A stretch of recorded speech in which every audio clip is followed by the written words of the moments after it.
Okay.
சென்னலோடு கண்ணல் சிறந்த மா பலா வாழை உன்னதமாய் ஓங்கி உயர்ந்த கமுகு தென்னை மாங்கனி சோலைகள் தீங்கனி சோலைகள் எங்கு பார்த்தாலும் பசுமை புரட்சி.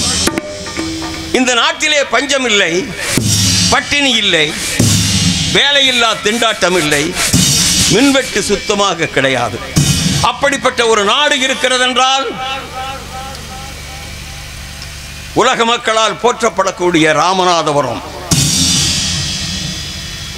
இந்த பரதகண்டத்திலே எத்தனையோ நாடுகள் இருந்தாலும் ராமநாதபுரம் சமஸ்தானத்திற்கென்று தனி பெயர், பல சிறப்பு நாமங்களை பெற்றது. உலகத்திலே மக்கள் எல்லாம் இந்த நாட்டிலே பிறக்க வேண்டும், இந்த நாட்டிலே வாழ வேண்டும், இந்த நாட்டிலே வளர வேண்டும் என்று ஆசைப்படக்கூடிய அளவுக்கு ஒரு நாடு இருக்கிறது என்றால் அது தமிழகத்திலே சிறப்பு பெற்ற ராமநாதபுரம் மாவட்டம்.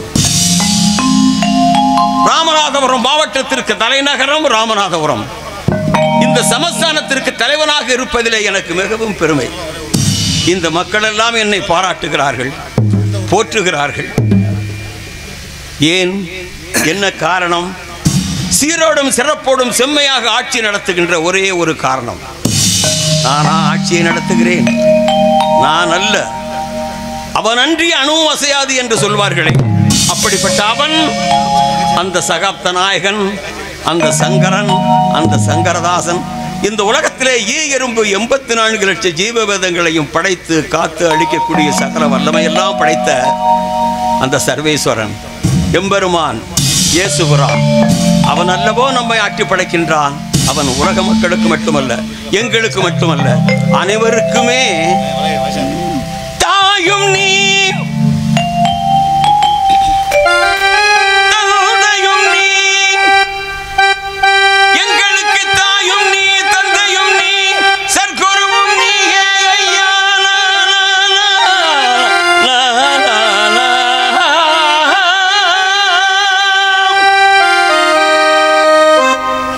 சங்கரா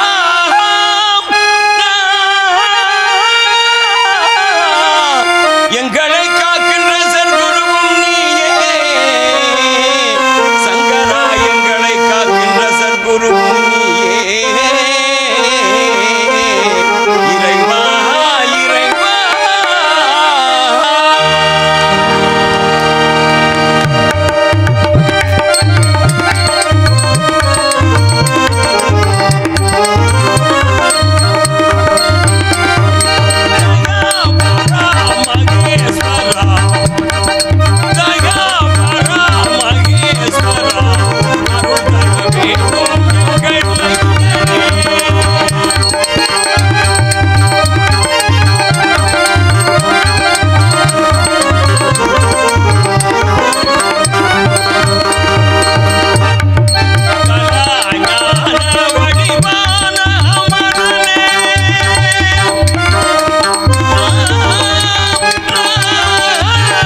என்னது?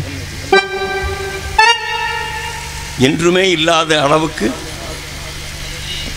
அரண்மனையிலே ஏகப்பட்ட கூச்சலும் குழப்பமுமாக இருக்கிறது. என்னுடைய அரச சபையிலே இப்படிப்பட்ட ஒரு நிகழ்வு நடந்ததே இல்லை. என்ன காரணம் என்றே புரியவில்லை. யாரெங்கே?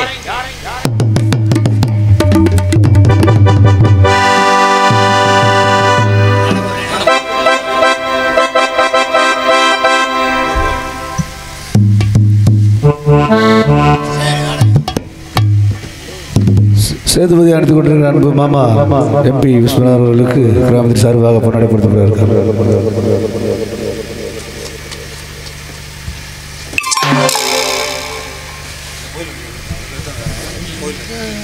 முகநக நட்பு நட்பல்ல, நெஞ்சத்து அகநக நட்பு நட்பு என்ற வள்ளுவ பெருந்தகையின் வாசகத்துக்கு இலக்கணம் வகுத்தா போல மாலையை போட்டால் இந்நேரம் அது மைக் ஸ்டாண்டுக்கு தான் போகும்.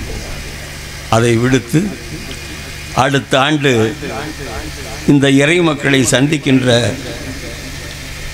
நிலை வரைக்கும் அற்புதமான ஒரு கைத்தறியாடை அணிவித்து எங்களை கௌரவப்படுத்திய மரியாதைக்குரிய மதிப்புக்குரிய நெடுமரம் கிராமத்தார்களுக்கும் இந்த நிகழ்ச்சியை சிறப்பாக நடத்தி கொண்டிருக்கக்கூடிய இறை மக்களுக்கும் இந்த நாடக கலைஞர்கள் சார்பாகவும் இந்த நாடகத்தினுடைய அமைப்பாளர் பொறுப்பாளர் இந்த மண்ணுக்கு சொந்தக்காரன் தம்பி அதவத்தூரை சார்ந்த வேலாயுதம் அவர்கள் சார்பாகவும் நன்றியை தெரிவித்துக் கொள்வதோடு கிராமத்திற்கும் கலைஞர்களுக்கும் ஒருங்கிணைப்பாளராக இருந்து இந்த நிகழ்ச்சியை சிறப்பாக நடத்த வேண்டும் என்று கங்கணம் கட்டிக்கொண்டு பங்கெடுத்து கொண்ட பாசத்திற்குரிய அன்பு தம்பி சம்பாநட்டியை சார்ந்த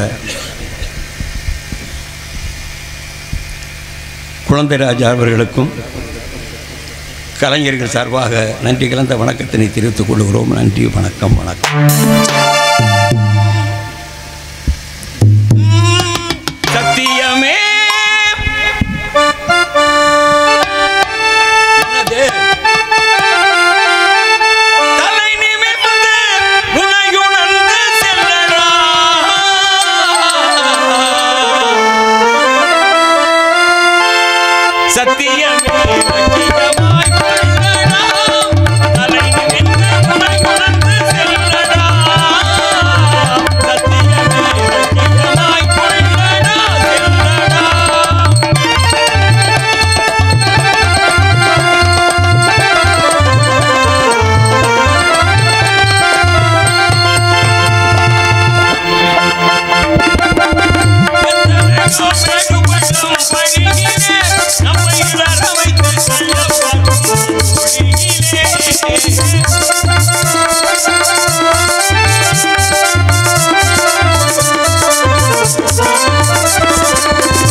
பிள்ளையவர்களே வணக்கம்.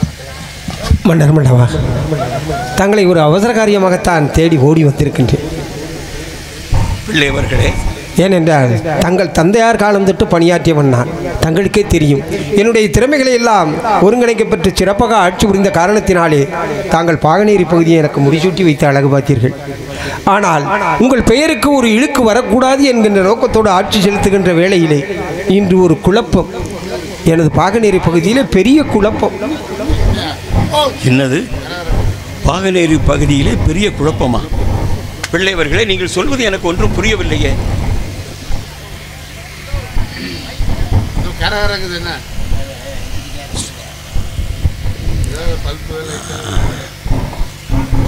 சொல்லுங்கள். அதாவது வேற்று நாட்டில் இருந்து யாரோ ஒருவன் நமது பகுதியிலே வந்து எனது ஆட்சிக்கு உட்பட்ட பாகனேரி பகுதியிலே சில குழப்பங்களை செய்து மக்களை எல்லாம் ஏதோ மனம் மாற்றி மாய வித்தைகளை செய்து பெரிய பழியை சுமத்தி கொண்டு இருக்கின்றான். நாங்களும் ஏதோ ஓரளவு கூப்பிட்டு கண்டித்து பார்த்தோம். அழைத்து வர சொல்லி அன்பாக பேசி, உனக்கு பொன்னும் பொருளும் தருகின்றோம், பெற்றுக்கொள், இந்த நாட்டிலே குழப்பத்தை ஏற்படுத்தாமல் சென்று விடு, எங்கள் ரங்கநாத சேதுபதி அவர்களுடைய ஆட்சியிலே நல்லாட்சி தான் இருக்க வேண்டும், தீய ஆட்சிகள் இருக்கக்கூடாது, கெட்டவர்கள் இங்கே வாழக்கூடாது என்று எவ்வளவோ சொல்லி பார்த்தோம், போராடி பார்த்தோம், கேட்கவில்லை. சிறு சிறு தண்டனைகளை கொடுத்தோம். அதையும் ஏற்றுக்கொண்டு மீண்டும் மீண்டும் மக்களை திசை திருப்புவது ஏதோ ஒரு மதம் மாற்றம், ஏதோ கிறிஸ்துவ மதமா, அப்படி மதம் மாற்றி நமது இந்து கலாச்சாரத்தை கெடுத்து விடுவான் போல் இருக்கிறது. ஆகையால் என்ன செய்வதென்று புரியாமல் தங்களை நாடி ஓடி வந்திருக்கின்றேன். நீங்கள் எந்த காரியத்தை செய்தாலும் அதிலே ஒரு நியாயம் இருக்கத்தான் வேண்டும். ஆகையினாலே நீங்கள் கூறுவது உண்மையா பொய்யா என்று தீர்வை விசாரித்து அதற்குண்டான ஆவணங்களை செய்வோம். ஆமாம். எங்கே அவரை அழைத்து கொண்டு வாருங்கள். இதோ அழைத்து கொண்டு வந்திருக்கேன். தங்களித்தாவா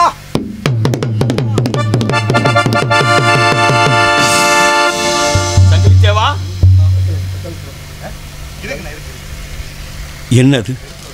இவருடைய முகத்தை பார்க்கிற போது கனிவுதான் தென்படுகிறது. சங்கிலித்தேவா, கட்டுகளை அவிழ்த்து விடுவோம்.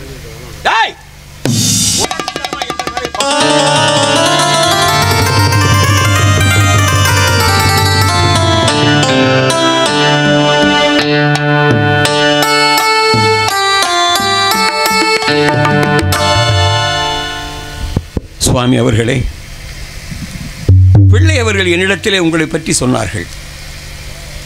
எனக்கு நம்பிக்கை இல்லை. இருந்தாலும் உங்களை அழைத்து தீர விசாரித்து அதற்குண்டான விஷயங்களை அலசி ஆராய்ந்து பார்த்து என்ன செய்ய வேண்டும் என்பதற்காகவே உங்களை நான் அழைத்து வர சொன்னேன். பிள்ளை அவர்கள் எந்த காரியத்தை செய்தாலும் நியாயமாகத்தான் செய்வார்கள். அநியாயம் அக்கிரமம் அவருக்கு சுத்தமாக பிடிக்கவே பிடிக்காது. இருந்தாலும் உங்களை பற்றி தெரிந்து கொள்ள வேண்டியது தலைவன் என்ற முறையிலே எனக்கு அவசியம். நீங்கள் யார், எந்த ஊர், எதற்காக இங்கு வந்தீர்கள்? தமிழகத்திற்கு வந்து, குறிப்பாக இந்த மரவ நாட்டிற்கு வந்து, தென்பகுதியிலே இருக்கப்பட்ட ராமநாதபுரம் பகுதியிலே ஏதோ பிரச்சனைக்கு உண்டான விஷயங்கள் எல்லாம் செய்வதாக சொன்னார்கள். அது உண்மைதானா என்ற விஷயத்தை நான் தெரிந்து கொள்ள ஆசைப்படுகிறேன். உங்களுடைய தன்னிலை விளக்கத்தை சொல்ல முடியுமா? அங்கும் கிராதபடி எங்கும் பிரகாசமாய் ஆனந்த மூர்த்தியாகி அன்புவடியே சிறந்தது என இந்த அகிலமெல்லாம் உயர்ந்து உய்ய மண்ணுயிருக்காய் தன்னுயிர் ஈண்ட இறைவனின் 2 படைப்புகளாய் பாரத தேசத்தை கொண்டு சந்தன பொதிகை செந்தமிழ் நாட்டில் மோதும் கடல் அலைகளும் முத்துக்களும் ஏவும் தடியுந்து ஏதும் எடுத்துணைய மக்கள் வாழும் சேது நாட்டை ஜனமெல்லாம் ஆண்டு வரும் சேதுபதி அவர்களே, வாழ்க நின் புகழ். இப்பூகலகம் மற்றும் புகழ்வரப்பி மண்ணும் விண்ணும் கண்ணன போட்டும் போர்ச்சுக்கல் நாட்டில் லிஸ்பன் நகரில் பிறந்தவன் நான். மாசு நிறைந்த மனித இருள் போக்க வந்த இயேசு திருமறையை போற்ற வந்த அடியேன் நான்.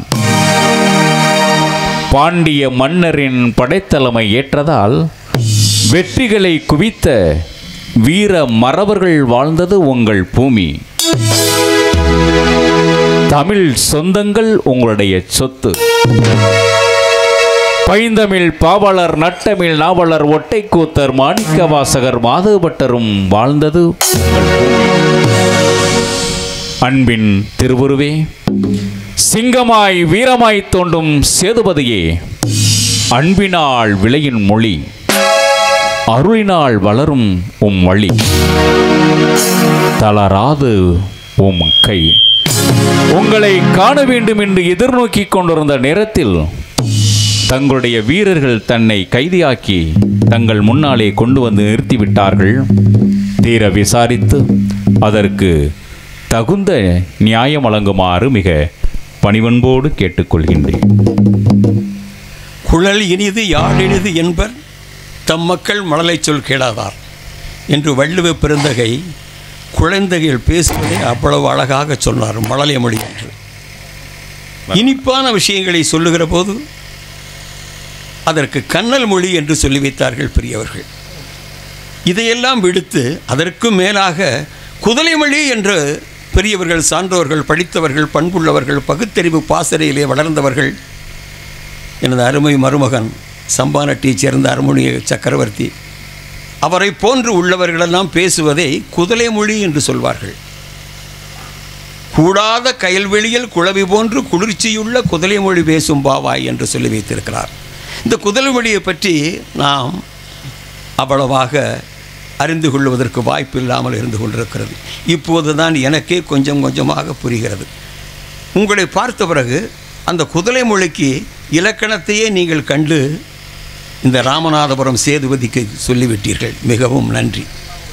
குதலை மொழி யார் பேசியது என்றால் மதுரையம்பதியை ஆட்சி செய்யக்கூடிய அன்னை மீனாட்சி பேசியதாக சரித்திர சான்று கூறுகிறது. நாமெல்லாம் அதை பார்த்ததில்லை. ஆனால் இப்போது பார்க்கிறேன். எங்கிருந்தோ 1000 மைல்களுக்கு அப்பால் இருந்து வந்து இந்தியாவுக்கு வந்து தமிழகத்திற்கு வந்து குறிப்பாக தென்பகுதிக்கு வந்து இந்த ராமநாதபுரம் சேதுபதி முன்னாலே பேசக்கூடிய தமிழ் குதலை மொழி. அந்த குதலை மொழியை நீங்கள் பேசி அதை கேட்கக்கூடிய வாய்ப்பை எனக்கு தந்தது இந்த நெடுமரம் கிராமத்து இறைமக்கள். இப்படிப்பட்ட அபரிமிதமான அற்புதமான ஒரு விஷயத்தை நான் தெரிந்து கொள்வதற்கு வாய்ப்பை ஏற்படுத்திய என் பாசத்திற்குரிய உயிரினும் மேலான நெடுமரம் இறைமக்களுக்கு மீண்டும் மீண்டும் நன்றி சொல்ல கடமைப்பட்டிருக்கிறேன். அதே நேரத்தில் இவ்வளவு அழகாக துல்லியமாக பேசக்கூடிய நீங்கள், பிள்ளையவர்கள், சங்கிலித்தேவன் போன்றவர்கள் சொல்லும் அளவுக்கு ஏதாவது நேர்ந்திருக்குமா என்று இன்னும் எனக்கு சந்தேகமாக இருக்கிறது. இருந்தாலும் பார்ப்போம். பிள்ளையவர்களே, அவர் பேசியதெல்லாம் கேட்டீர்களா? கேட்டேன். அவ்வளவும் நடிப்பு. சிறுபிள்ளைத்தனமாகவே எப்போதுமே பேசுவீர்கள், சிரிப்பீர்கள், நடிப்பீர்கள். ஆனால் இந்த ஒரு விஷயத்திலே உங்களுக்கும் எனக்கும் சற்று நழுவல் இருக்கத்தான் செய்கிறது. நடிப்பு என்று இருக்கலாம். நடிப்பு, உலகத் தலைவனே நாடகக்காரன், நடிப்பவன். நாமெல்லாம் நடிகர்கள் தானே. அதிலே அவர் மட்டும், அருளானந்த சுவாமி மட்டும் தப்பி தவறி பிழைத்தவரா என்ன இருக்கட்டும். என்னுடைய மனசாட்சிப்படி நான் திட்டமிட்டபடி அவர் செய்தது நியாயம் என்று தான் நான் கருதுகிறேன். நீங்கள் கூறியதைப் போல தவறான பெருவழியாக இருக்க மாட்டார் என்று தான் கருதுகிறேன். தெரிந்தோ தெரியாமலோ ஏதோ நடந்துவிட்டது. ஆகையினால வந்தவர்களை வாழ வைக்கும் பண்பு தமிழ் பண்பு. அந்த பண்புக்கு இலக்கணம் வகுத்து கொண்டே நம்முடைய நாடு வந்து கொண்டிருக்கிறது. ஆகையினால தெரிந்தோ தெரியாமலோ நடந்ததற்காக அவரிடம் மன்னிப்பு கேட்டுக்கொள்ளுங்கள். மன்னிப்பா? நான் கேட்கவா? யாரிடம் யார் மன்னிப்பு கேட்பது? பிள்ளைவர்களே, உங்களைத்தான் சொல்லுகின்றேன். என்னைத்தான் சொல்கிறீர்கள்? தந்தை ஸ்தானத்திலே இருக்கின்ற உங்களுக்குத்தான் நான் இப்பொழுது ஆணையிடுகிறேன். அவரிடத்திலே மன்னிப்பு கேட்டுக்கொள்ளுங்கள். என்ன இது? என்னால் ஒன்றும் ஏற்றுக்கொள்ள முடியவில்லையே. தாங்கள் தந்தையர் காலம் தொட்டு பணியாற்றியவன் நான். ஆமாம். தங்களை தூக்கி நெஞ்சிலும் மார்பிலும் போட்டு வளர்த்தவன் நான். உண்மைதான். அப்படி வளர்த்தவனை மாற்றான் ஒருடம் மன்னிப்பு கேட்க சொல்கிறீர்கள். பிள்ளைவர்களே, தங்க ஊசி என்பதற்காக கண்ணிலே குத்தி கொள்ளக்கூடாது. மன்னிப்பு கேட்டுக்கொள்ளுங்கள். இந்து மத கலாச்சாரம் அழிந்து போகக்கூடாது. இதோ ஒரு புதிய மதத்தை கொண்டு வந்து பரப்புகிறான். அதனாலே நமது மன்னரிடம் சொன்னால் இதற்கு சரியான விடை கிடைக்கும் என்று ஓடி வந்தால் நான் குற்றவாளியாக்கி அவனை உயர்ந்தவனாக்கி என்னை மன்னிப்பு கேட்க சொல்கிறீர்கள். பிள்ளைவர்களே, நாவடக்கம் தேவை. பிறர் வந்தாலும் கூட ஒரு தாய் வகுத்து பிள்ளையாகத்தான் நாம் கருத வேண்டும். மாற்றான், அந்நியன் என்ற வார்த்தையே நம்முடைய நாவலில் இருந்து வரக்கூடாது. தயவு செய்து என் பொருட்டு, உங்களுக்கு அரசனாக வயதிலே சிறிவனாக இருந்தாலும் என் பொருட்டு அவரிடத்தில் மன்னிப்பு கேளுங்கள். ஓஹோ, எத்தனை காலங்கள் எவ்வளவோ உதவிகளை செய்து எவ்வளவோ திறமைகளை காட்டி நாட்டு மக்களுக்கு நன்மைகளை செய்து வந்த என்னை ஏதோ நம்ம அரசு பதவி கொடுத்து விட்டோம், சொன்னதெல்லாம் ஏற்றுக்கொள்வார் குமாரப்பள்ளி என்று எண்ணிவிட்டீர்கள். சாதாரணமாக அப்படி அல்ல. நானும் உங்களை போன்ற ஒரு மறவன் தான். பணிந்துதான் பதவியை வைத்துக் கொள்ள வேண்டும் என்ற எண்ணம் இல்லை. ஆமாம், எதற்காக போரிட்டேன், எதற்காக சாதனைகளை செய்தேன், எதற்காக பேசினேன், எதற்காக இவனை தண்டித்தேன்.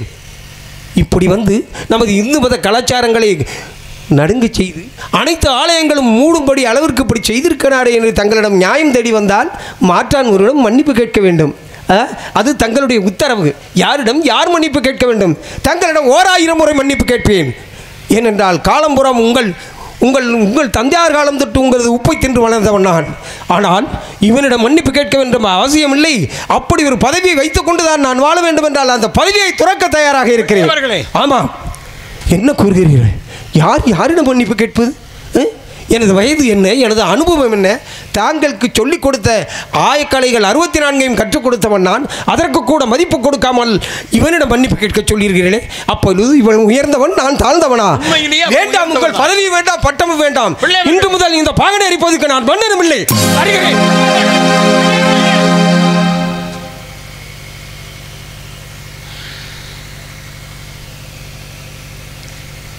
சங்கலித்தேவா, வா. இப்படி உன்னுடைய முடிவண்ணா, பிள்ளை அவர்களுக்கு என்ன ஆணையிட்டேனோ அதே விஷயத்தை தான் உன்னிடத்திலே சொல்லுகிறேன். நீயாவது மன்னிப்பு கேட்டுக்கொள். தாங்களிடத்தில் ஒரு தடவை இல்லை, 1000 முறை மன்னிப்பு. சங்கலித்தேவா, நீ சிறியவன், சிற்றறிவு படைத்தவன். அதிகமாக என்னை பேச விடாதே. மன்னிப்பு கேட்டே. குழப்பமான நிலையிலே நான் இருக்கிறேன். அவரை அந்நியன் என்றும் வேறு மாற்றான் என்றும் சொல்லிவிட்டு போகிறார் பிள்ளை அவர்கள். இதற்கு என்ன பரிகாரம் தேடுவது என்று என்னால் புரிந்து கொள்ள முடியவில்லை. நீயாவது மன்னிப்பு கேட்டு.